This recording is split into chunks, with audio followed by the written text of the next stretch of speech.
Buenas noches, César, y a todos los participantes. Un gusto estar aquí con ustedes compartiendo este tema. Eh, bueno, como la mayoría de los oculoplásticos, la cirugía de vía lagrimal es un tema que a mí me apasiona mucho. Y, bueno, siempre tratando de buscar alternativas para cada vez ofrecerle mejores alternativas a los pacientes, mejores resultados. Y este tema, pues, es una de las alternativas que yo uso mucho actualmente. Antes de comenzar la presentación como tal, voy a entonces a contestarle a la doctora.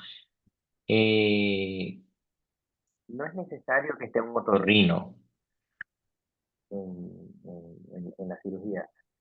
A ver, las únicas veces, en 15 años que yo tengo de experiencia, las únicas veces que yo he participado en cirugías conjuntas con otorrino son en cirugías donde ha habido una patología de fosa nasal que me impide a mí hacer solo la dacrocitoririnotomía, bien sea por un tabique extremadamente desviado hacia el lado obstruido de la vía lagrimal, o bien por un tumor de fosa nasal, o traumatismo donde está involucrada la fractura de la nariz. Entonces, hemos hecho una resolución conjunta. Pero fuera de esas excepciones, no es necesario que esté un otorrino, y tampoco es necesario o no es obligatorio tener un endoscopio, cosa que vamos a hablar en el transcurso de la charla. Bien, el láser Fox es un dispositivo del que yo tengo usando aproximadamente ya 7 años. Tengo la misma versión que compré hace 7 años, no la he cambiado, no ha sido necesario, sigue funcionando perfectamente. Es un,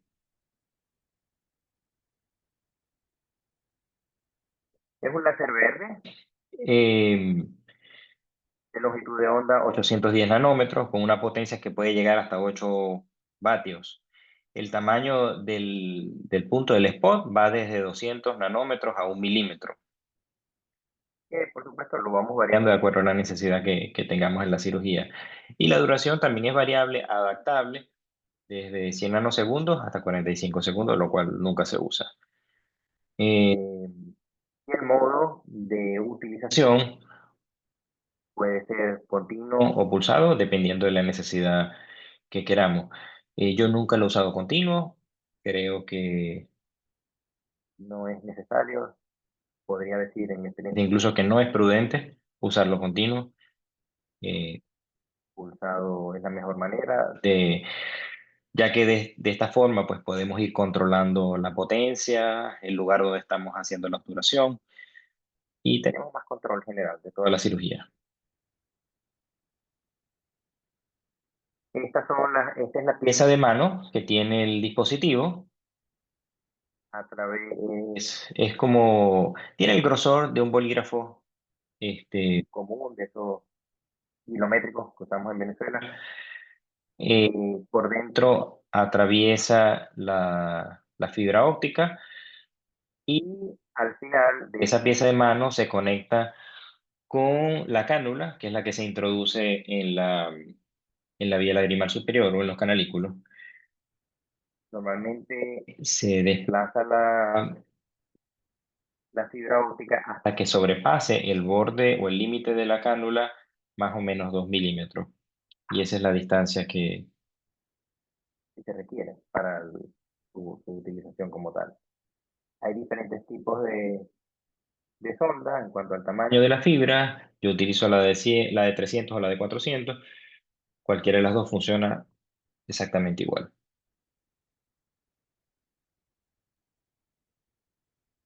Considerando que quienes participan en esta charla son oculoplásticos, no me voy a enfocar tanto en detalles propios de la selección de pacientes, ni la patología como tal, sino en la resolución.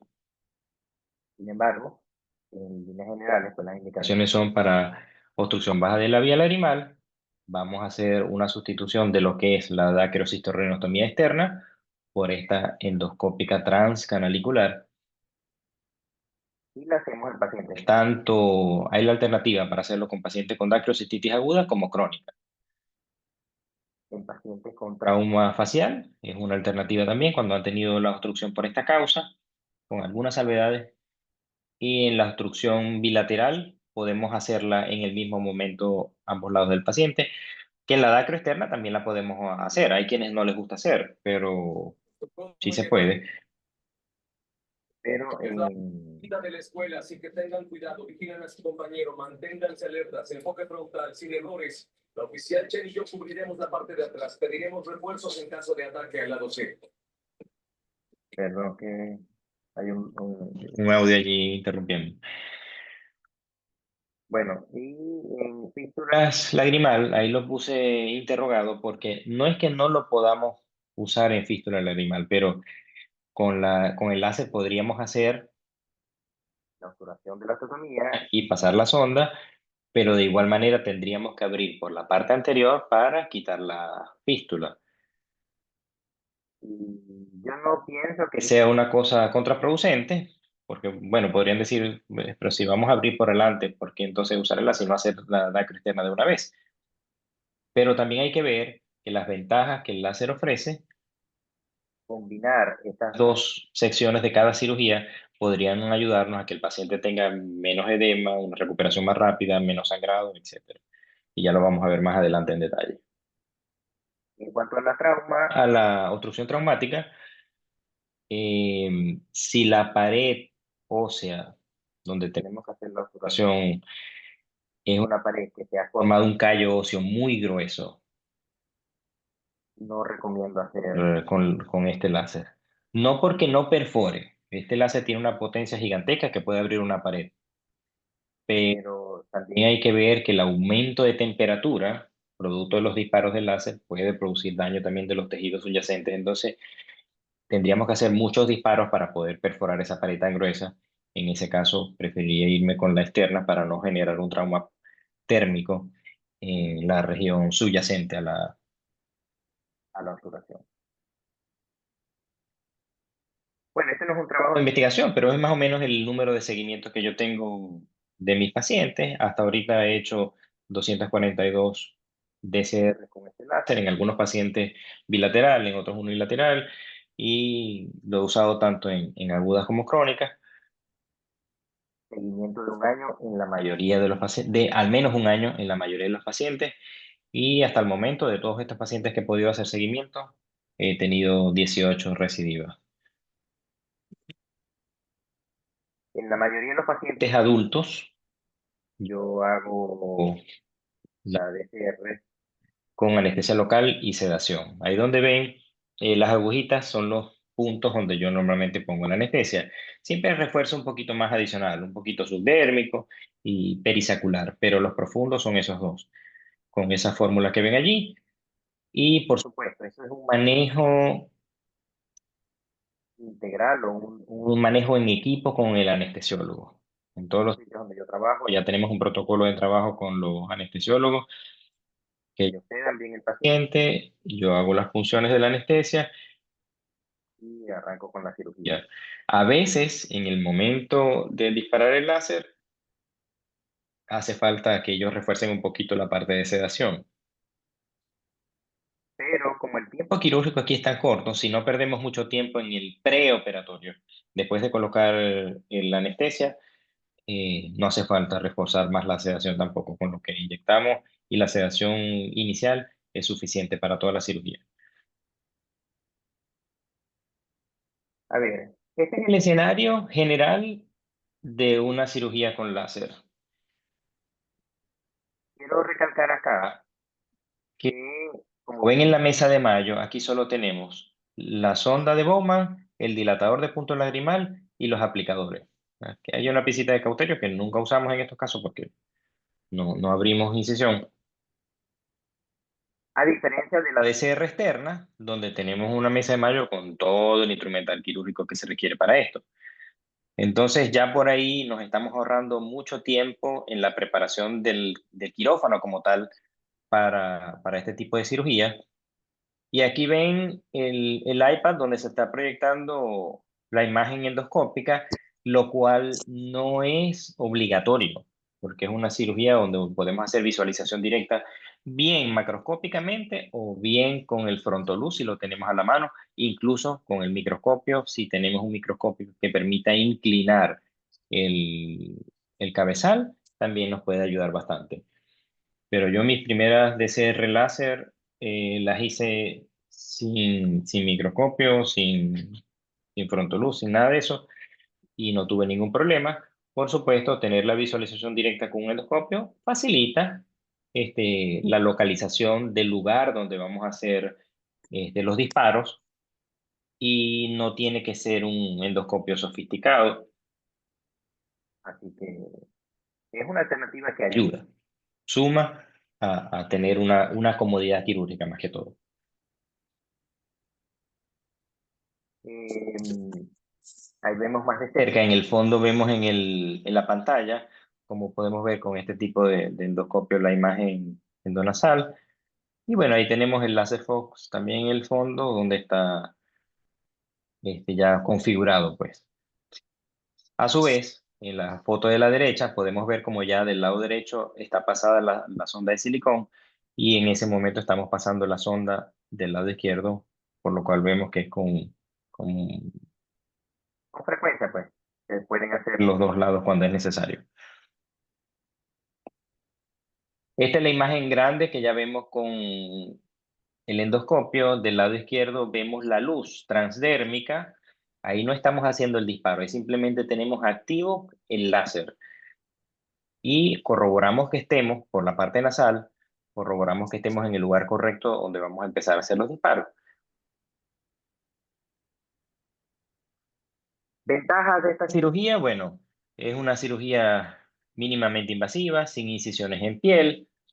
La recuperación es a mucho menos tiempo que con la DCR externa.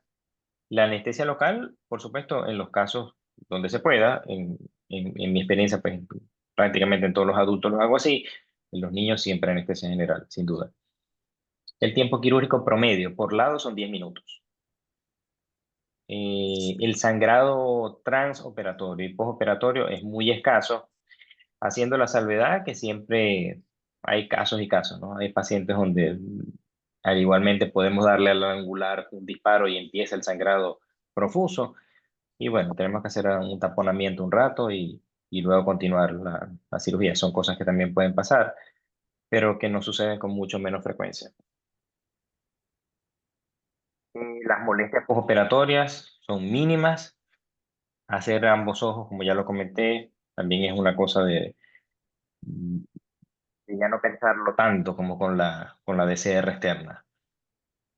Y la otra gran ventaja que yo le veo que el equipo es muy portátil, es portátil y lo podemos llevar a cualquier parte, en cualquier morral, cualquier mochilita sin ningún problema, solamente el equipo, como tiene batería propia, no hay que llevar el cable cargador a todas partes. La batería le dura muchísimo.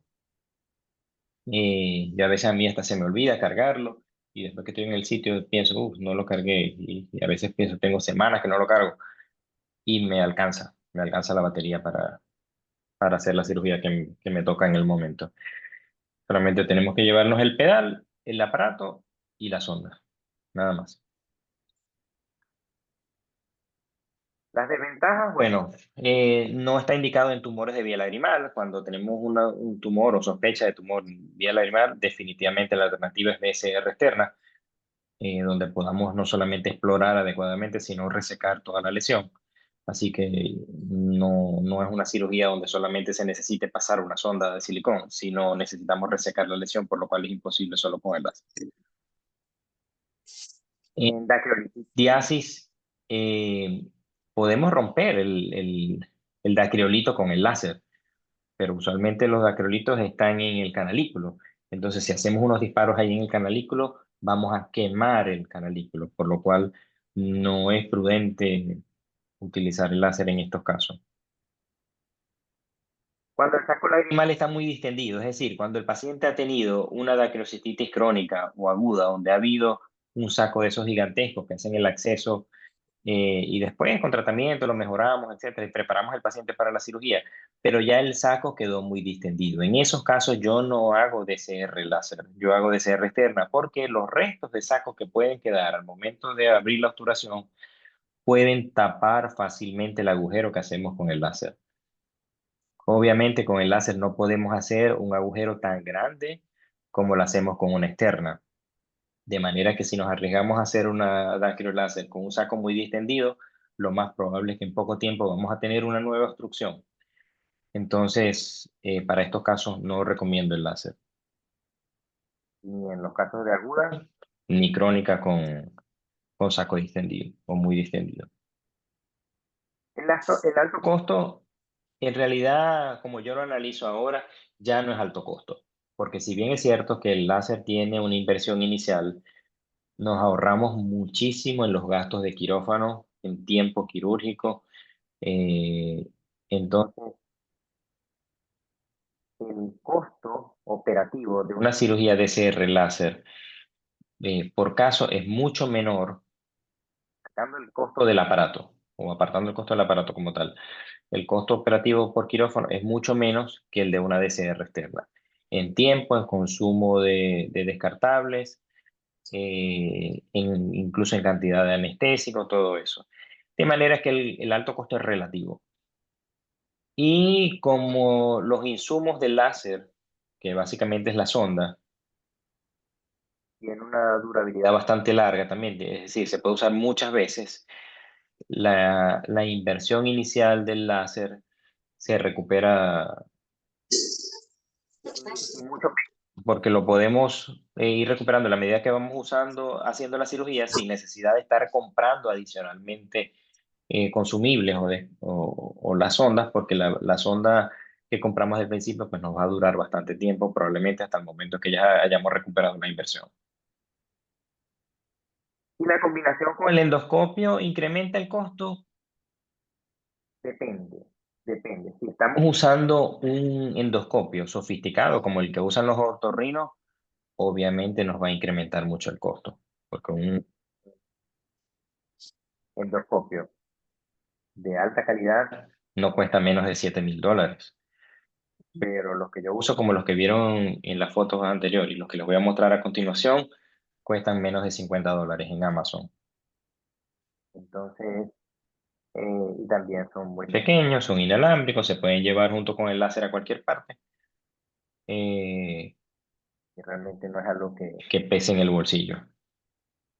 Es decir, para la imagen que nosotros necesitamos ver, para ese tipo de cirugía, ese tipo de endoscopio es más que suficiente.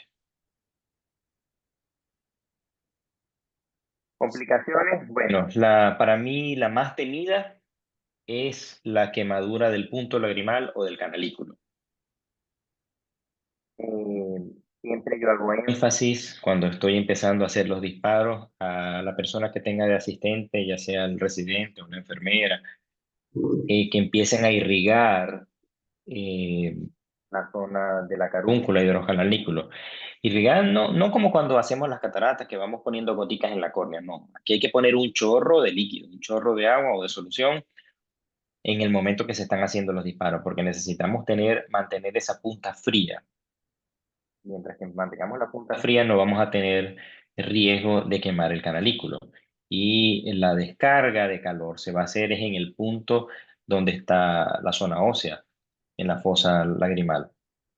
Pero si no utilizamos la irrigación constante, no en gotica, sino constante a chorro, corremos ese riesgo de quemar el canalículo.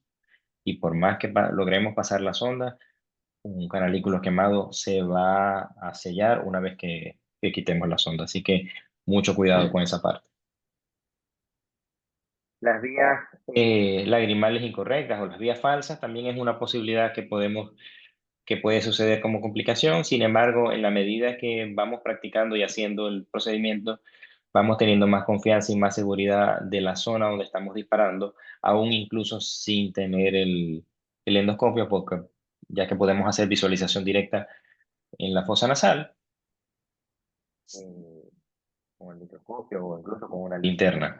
Lo que necesitamos es asegurarnos de que el spot del láser antes de disparar esté en el lugar correcto.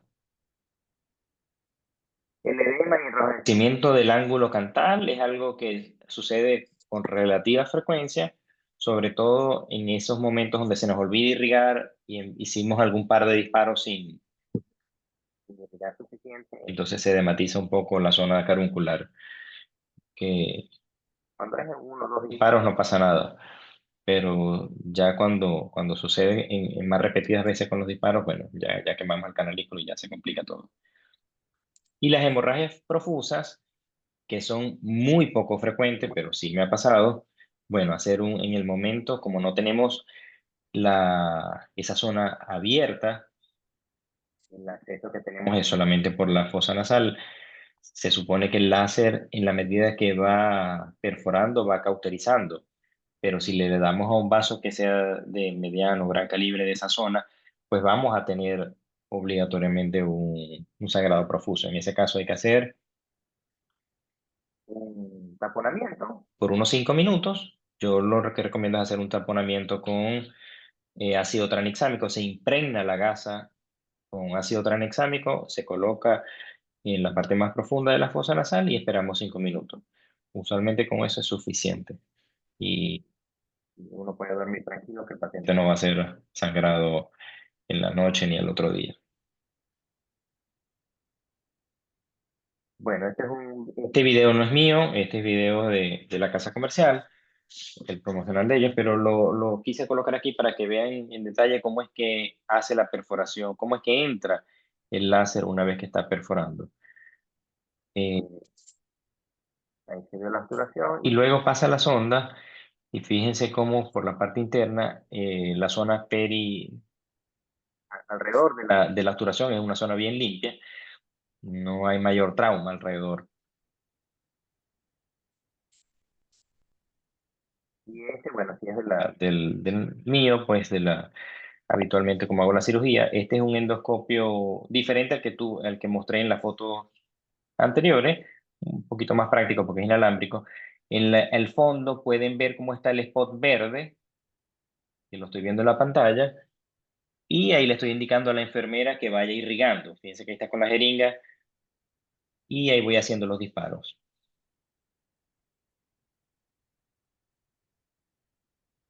Fíjense cómo muevo, ahí desplazo la sonda y ya se ve cómo el desplazamiento de la zona me hace demostrar que ya he abierto un espacio bastante amplio. Y con la ayuda del mismo endoscopio me ayudo para ver el paso de la sonda de silicón, del guiador de la sonda de silicón. Ahí pasó y simplemente lo desplazo con la sonda canalada.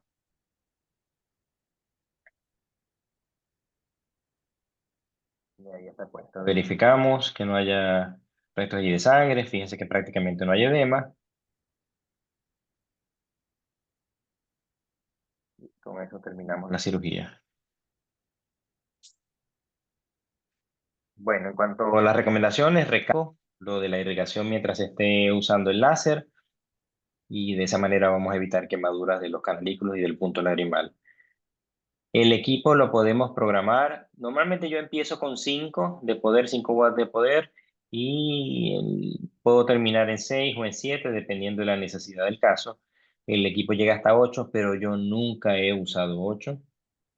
Este, pueden probar el láser afuera en un cartón, en una madera, algo, y se pueden dar cuenta que la potencia que tiene es enorme. Así que 8 no es necesario. La combinación con endoscopia es útil, mas no es obligatoria, como ya lo expliqué. Y siempre recomiendo revisar el ostium o la obturación al otro día en la consulta, bien sea con visualización directa o con el endoscopio, si tenemos un endoscopio de estos portátiles en el consultorio. Como esos endoscopios que hubieron allí en el video, yo tengo uno del consultorio, pues, son económicos y tengo uno en el maletín del láser y otro que tengo en el consultorio precisamente para estas cosas el otro día. Pero sin necesidad de eso, en la consulta también se puede hacer con el oftalmoscopio indirecto, con el lente de Sí. 20. Solo que van a ver, en vez de hacer un fondo de ojo, van a hacer un fondo de nariz, ¿no? Con el lente de 20. Le dicen al paciente que por unos segundos deje de respirar para que no se le empañe el lente, van a ver la imagen al revés. Pero en la medida que lo empiecen a usar, se dan cuenta que nos da una imagen muy buena porque la iluminación del endoscopio indirecto, del oftalmoscopio indirecto, pues es muy buena, así que nos permite ver con mucha facilidad y con la ayuda del lente hasta el fondo de la fosa nasal. Y si hay ahí algún coágulo que esté obstruyendo el ósteo, pues retirarlo con una pincita o incluso removerlo suavemente con un aplicador húmedo. Podemos humedecer el aplicador con unas gotas de anestesia tópica para que no le moleste al paciente y con eso removemos suavemente el coágulo. Si es un paciente que ha sangrado mucho en el transoperatorio, no recomiendo mover los coágulos. Déjenlos ahí tranquilitos, que ellos se van a Ujú. reabsorber. Solo que el paciente va a tener la sensación de la nariz tapada por unos días. Este, pero bueno, si es un paciente que en el transoperatorio no sangró mucho, remover esos coágulos, podemos propiciar nuevamente el sangrado en la consulta y se vuelve un caos. Entonces, ahí déjenlo quietecito. Pero en los que no fuese el caso, tranquilamente se pueden remover los coágulos sin problema. Bueno, cosas adicionales que las podemos, si se quiere, debatir. La sonda lagrimal, tanto en este tipo de cirugía como en la externa, yo la dejo un mes, al mes la retiro, siempre lo he hecho así, sin ningún problema. Y como vieron en el video, yo usualmente la dejo pegada al ala de la nariz con un poquito de adhesivo y le explico al paciente que, bueno, con el sudor de la piel, la pega se va soltando y se va a soltar, se va a caer esa cinta, así que siempre le recomiendo que compre un rollito de adhesivo para que el mismo se lo vaya pegando. Y que si se le esconde por casualidad dentro de la fosa nasal, que no intente buscarlo, que lo deje ahí y en la consulta luego, cuando le vaya a retirar la sonda, pues me encargo de buscarla. Bueno, algunas referencias que hay en la literatura con este tipo de cirugía, con resultados similares a lo que yo acabo de mostrar. Así que no estamos lejos de la realidad de lo que hacen en el resto del mundo. Y bueno, muchísimas gracias por su atención y a la orden aquí con dudas que tengan que quieran que podamos aclarar. Gracias, doctor Eladio. No sé si alguna de las doctoras participantes o los doctores tienen alguna pregunta.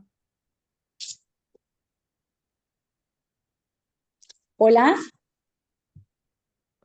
Hola, doctora Carol, ¿cómo está? hola. Si yo llegué, me costó conectar, pero aquí estoy. Quisiera preguntarle al doctor, no le escuché cuántos disparos le realiza para poder abrir el saco lagrimal, para perforar ya el ostium. ¿Cuántos disparos sí hace? Ajá, muy buena pregunta, doctora. Y la realidad con eso es que no hay un número de disparos determinados, ¿no? Sino que son los que el paciente necesite. Pero usualmente, para la mayoría de los casos, con cada disparo que hacemos, el láser perfora. O sea, en el mismo lugar, yo no necesito, en la mayoría de los casos, no necesito hacer varios disparos en el mismo lugar para perforar, sino que con un solo disparo en ese lugar perfora completamente. Y lo que hago es que me devuelvo, o sea, saco un poquito la sonda, la cambio de posición y vuelvo a disparar y vuelvo a repetir, me devuelvo, saco un poquito la sonda, cambio un poquito más abajo o más hacia un lado la dirección de la sonda hasta que siento que ya estoy tocando el hueso nuevamente y vuelvo a disparar. Y así voy ampliando poco a poco la osteotomía o la obturación hasta que yo hago un movimiento lateral de esta forma de la sonda y ese movimiento lateral me permite saber qué tanto he ampliado la obturación. De manera que si no tenemos un endoscopio con ese movimiento, yo puedo saber qué tan amplio he hecho ya la obturación. Hay uno de los trabajos que está por ahí en internet, habla del tamaño que queda de la obturación después de que un paciente cicatriza. Y según la conclusión del trabajo, dice que la obturación útil que queda después de una cirugía láser es de 1,2 milímetros, que es más o menos el diámetro que tiene la luz del conducto lacrimonasal de forma natural. Entonces, como dije al principio, obviamente no podemos abrir una osteotomía tan grande como en la DCR externa, pero la que podemos abrir con esta, que es más o menos de 8 a 10 milímetros, una vez que se cicatriza todo, queda entre 1,2 y 3 milímetros la obturación final. Y es suficiente como para que el paciente no tenga síntomas de obstrucción lagrimal. Entonces, bueno, en conclusión, hay que ir disparando todas las veces que sea necesaria hasta que ya nosotros sintamos que hemos hecho una osteotomía suficiente para lo que nosotros queremos.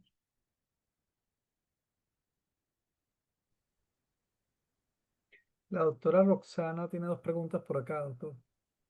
¿Cuál cree usted que ha sido la causa de recidiva o cierre de osteotomía? ¿Y en el postoperatorio usa inhalador con asteroides?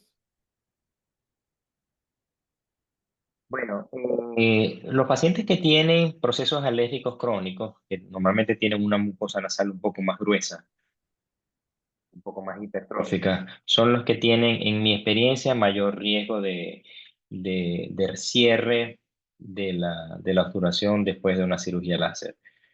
Como es una obturación que es un poco más pequeña que la DCR externa, pues en ellos sí hay un poquito más de riesgo. Y en cuanto... La otra pregunta, ¿cuál fue? Perdón, no te escucho, César. Ah, perdón. ¿En el postoperatorio usa inhalador con esteroides? Con esteroides no. De hecho, nunca lo he usado para el postoperatorio de esta cirugía, pero sí uso inhalador con vasoconstrictor, con la fasolina. Le indico al paciente 3 veces al día por 5 días y ya. Pero con corticoides no. Nunca lo he usado. Nunca lo he indicado, pues.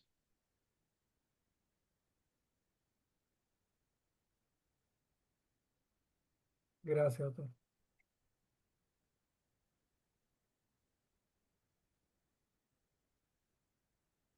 Usted utiliza actualmente fibra de 300 micras, ¿no? Sí, la de 300. Aquí la tengo. Creo ahí está. Esta es un poquito más fina que la que me dieron cuando compré el equipo, que es la que traía como un capuchón azul. Esta es un poco más maleable, eh, y quizás un poco más resistente, ¿no? Porque la primera, a veces, si uno la doblaba mucho, se partía. Igual duraba muchísimo. Como era tan larga, uno iba cortando los segmentos que se fracturaban y continuaba, pero esta tiene esa resistencia, un poquito más resistente y un poquito más fina. Ok. Pero en cuanto a la potencia, es exactamente la misma. No veo mayor diferencia en eso. Jesús tiene una pregunta por ahí. Hola doctor, ¿cómo estás? Vi Claro. que usted comienza con 5 vatios de potencia. ¿Lo utiliza en modo continuo o lo utiliza en modo pulsado? Pulsado. Siempre utilizo pulsado, nunca continuo. Ok. De hecho, usar continuo me parece una imprudencia. ¿Qué parámetros más o menos inicia usted en pulsado? Eh, Tengo el equipo, vamos a esperar unos segunditos que prenda y te los doy con exactitud. Cuando son niños, y bueno que tú hagas la pregunta, cuando son niños empiezo con un poquito menos, empiezo con 3 o con 4, porque usualmente esa potencia es suficiente para perforar el hueso en los niños que tienen una pared más lábil, pero en adultos siempre empiezo con 5.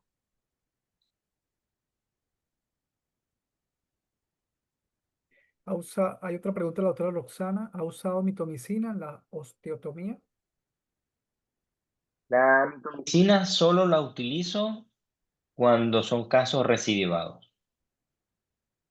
En pacientes por primera vez nunca utilizo mitomicina. Y de los recidivados, un par de estos pacientes recidivados los he hecho nuevamente con el láser y ahí le pongo la mitomicina por vía nasal. La dejo 3 minutos, una compresita, la dejo 3 minutos y listo. Pero desde el último caso que hice con láser recidivado, que recidivó nuevamente, entonces ahí decidí que los recidivados que me vengan ahora, pues siempre los haré DCR externa nuevamente. Ajá, en cuanto a los parámetros de la pregunta del doctor, 500 milisegundos y el espacio de espera entre un disparo y otro de 600 milisegundos. Gracias, doctor. Una consultita. ¿Puedo hacer una pregunta? Adelante. Sí, doctor, una pregunta, discúlpeme. Yo quiero comenzar con esta técnica. ¿Con qué pacientes debo seleccionar para comenzar? O sea, nunca lo he hecho, he visto algunos videos, pero ¿cuáles son los pacientes que yo debo seleccionar? Bueno, doctora, muy buena su pregunta, porque cuando yo empecé con esto, en mi mente estaba sustituir la DCR externa por la DCR láser. Y la realidad es que hoy en día pienso que la DCR externa sigue siendo el gol estándar para la cirugía de obstrucción lagrimal. Pero la DCR láser es una muy buena alternativa y yo diría que la primera alternativa para el paciente que es bien seleccionado. ¿Y cuál es ese paciente bien seleccionado? Como lo dije en la charla, todo paciente que tenga dacrocititis crónica es el ideal o dacrocititis aguda, pero en ambos casos que no tengan el saco distendido. Son esos pacientes que se hicieron una dacrocititis aguda, no hicieron un saco distendido voluminoso, de esos que nos viene con un acceso que se abre y que nos llena la sala de secreción purulenta. Y los crónicos, son esos que tienen siempre el lagrimeito ahí, la secreción todos los días, pero a lo mejor muchos de ellos ni siquiera hacen una dacrocititis aguda, no la han hecho nunca. Ese es el paciente perfecto. Y que en mi experiencia, bueno, son la mayoría, esos que vienen con el saco grande, muy distendido, muy accedado, eh, son también frecuentes, pero en cantidad yo diría que un poco menos que los otros. Y bueno, aquellos pacientes que en niños, pues los niños sí son más que todo de acrocititis aguda con sacos distendidos, pero en los que no tienen esa característica de saco muy distendido, va perfecto y se le advierte, pues por supuesto, a los padres que si llegara a tener una recidiva, pues tendríamos que recurrir a la DCR externa necesariamente. Pero se les da el beneficio de entrada con la DCR láser y evitamos una cicatriz en la cara y además de que una recuperación más rápida, un tiempo de anestesia muchísimo más corto. Y bueno, esos son los grandes beneficios de esto. Doctor, una pregunta se me pasó por alto. En adultos, anestesia local, ¿cierto? Y Bien. en niños, sedados. En adultos no es necesario sedarlos, ¿cierto? En adultos, local y sedación, ambas cosas. Y en niños, anestesia general, en niños entubados. Sí. Y la sedación para mí es fundamental en el adulto. No es que se puede hacer, porque si está el anestesiólogo y el pronto el anestesiólogo puede decir, bueno, no lo sé, nada más lo monitoreo y si hace falta lo ponemos. Que me ha pasado con alguno que otro anestesiólogo, pero la experiencia dice que no vale la pena arriesgarse a eso. No vale la pena. Es preferible sedarlo. El paciente ni siquiera se acuerda de la infiltración de la anestesia. No solamente no se acuerda del procedimiento quirúrgico, no se acuerda ni siquiera de la infiltración de la anestesia. Y el paciente cuando ya entra en razón, simplemente pregunta, ¿pero de verdad me operaron? Porque no se siente hinchado, no está sangrando por la nariz, se ve la sondita puesta y no sabe cómo eso se puso ahí. Entonces, para mí la sedación es fundamental, indispensable. sin duda.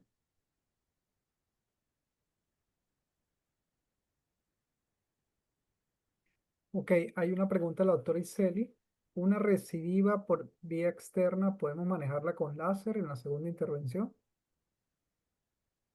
Definitivamente sí, pero sugeriría que tiene una recidiva de una externa, haga una muy buena exploración vía nasal previa para saber si no hay, eh, si es simplemente porque la obturación se cerró por la mucosa o es que hay algún tipo de fibrosis irregular o una hipertrofia del cornete que esté tapando allí, porque en ese caso sería mejor abrir de nuevo. Pero sí lo he hecho, de recidivas externas que las he resuelto con láser, sí lo he hecho y me ha ido bien. Pero esa salvedad o ese tips le doy, ¿no? Que, evaluar muy bien por vía nasal previamente. Gracias, ¿no? Otra pregunta de la doctora Roxana. En estas sondas que están envueltas en nylon, ¿la temperatura del disparo se transmite al canalículo y la carúncula o esto es menos probable? Sí, lo que pasa es que el protector que trae la sonda no llega hasta el canalículo. El protector que trae la sonda llega hasta la pieza de mano. Lo que entra al canalículo es la cánula que la sonda de láser o la fibra óptica pasa a través de esa cánula, que es la que está en contacto directo con el canalículo y es metálica. Entonces, al disparar el láser, esta cánula aumenta de temperatura, obviamente porque está en contacto con la fibra directamente. Por eso yo insisto tanto en que es mandatorio irrigar esas zonas con abundante líquido mientras se están haciendo los disparos. Y yo recomiendo no hacer los disparos tan seguidos. El equipo está programado para tener una pausa de 600 nanosegundos, milisegundos, pero es preferible hacer un disparo, reposicionar la sonda en el lugar donde voy a hacer el siguiente disparo y con calma, 3, 4 segundos después, hago el segundo disparo. Y de esa manera me aseguro que la cánula se enfría por completo y no voy a tener riesgo de quemar el canalículo. Entonces, de esta manera sigue siendo una cirugía de corto tiempo, que yo me pause 3 4 segundos entre un disparo y otro, no me alarga de gran manera el tiempo quirúrgico total, pero más allá de eso, me estoy asegurando de que no voy a quemar el canalículo, así que es un ganar-ganar.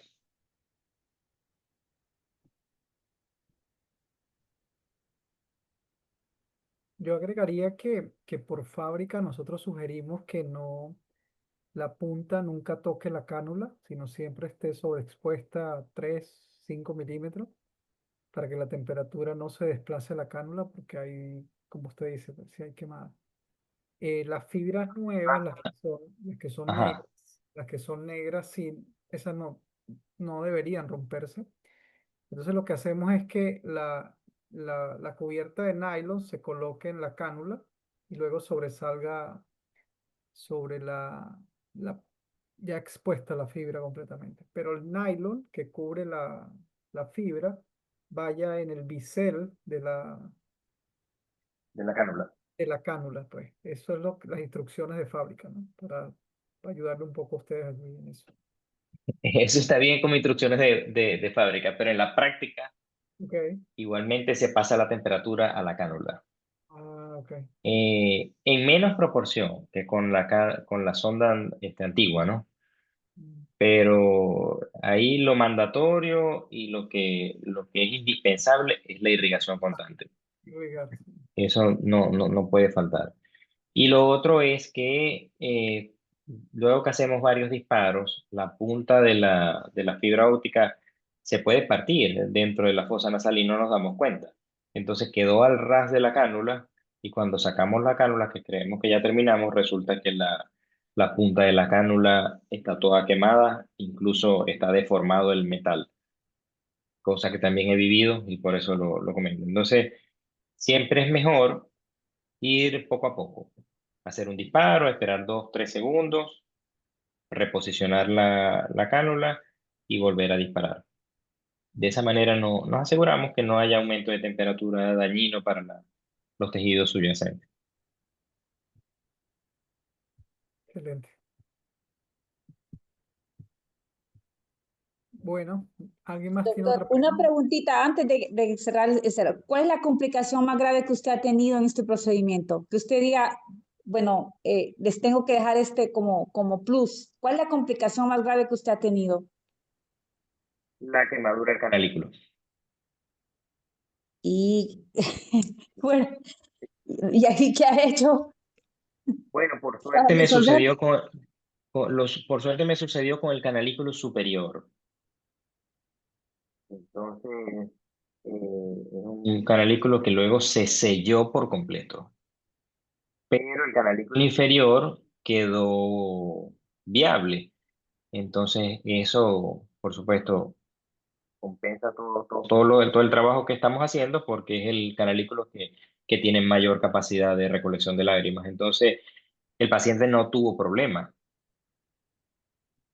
Pero cuando yo vi eso fue cuando me di cuenta que la irrigación es fundamental. Y la hiperemia de la carúncula y del tercio nasal, pues de los párpados, no es gran problema.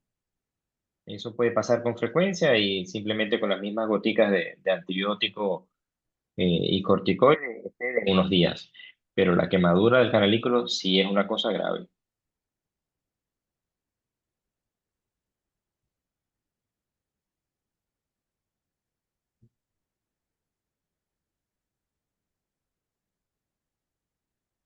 Una pregunta de la doctora Iseli. ¿Cuánto tiempo esperamos para reintervenir si sospechamos de una DCR fallida por las...